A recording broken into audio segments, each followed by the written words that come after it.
সুকুনের ভিতরে জানাজা নামাজ অনুষ্ঠিত হবে। আমরা সবাই জানাজার নিয়মটা শুনে নিই।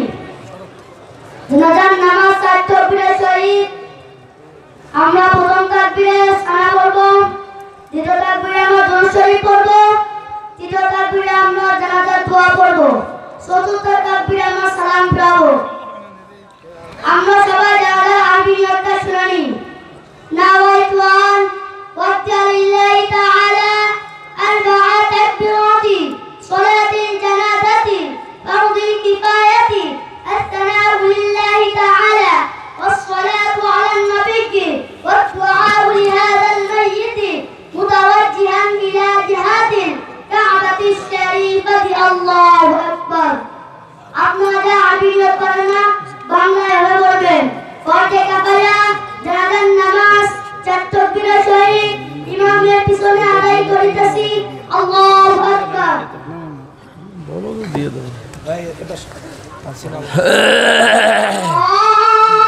আকবার। সুবহানাকা আল্লাহুম্মা ওয়া বিহামদিকা ওয়া তাবারাকা ইসমুকা ওয়া তাআলা জাদ্দুকা ওয়া জাল্লা সানাউকা ওয়া লা ইলাহা গায়রুক। আল্লাহু আকবার।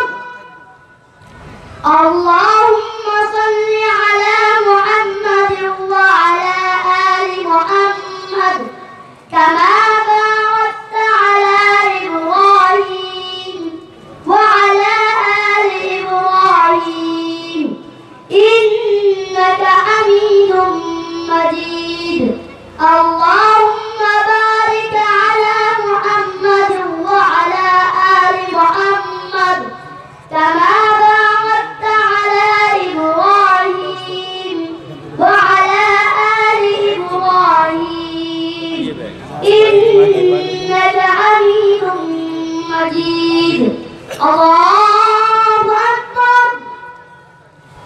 আল্লাহুম্মা গফির লি হাইয়িনা ওয়া মাইয়িতিনা ওয়া শাহিদিনা ওয়া গায়িবিনা ওয়া صغيرنا وكبيرنا وذكرنا وأنثانا. اللهم من أحييته منا فأحيه على الإسلام ومن توفيته منا فتوفه على الإيمان. الله أكبر. السلام عليكم ورحمة الله. السلام عليكم ورحمة الله.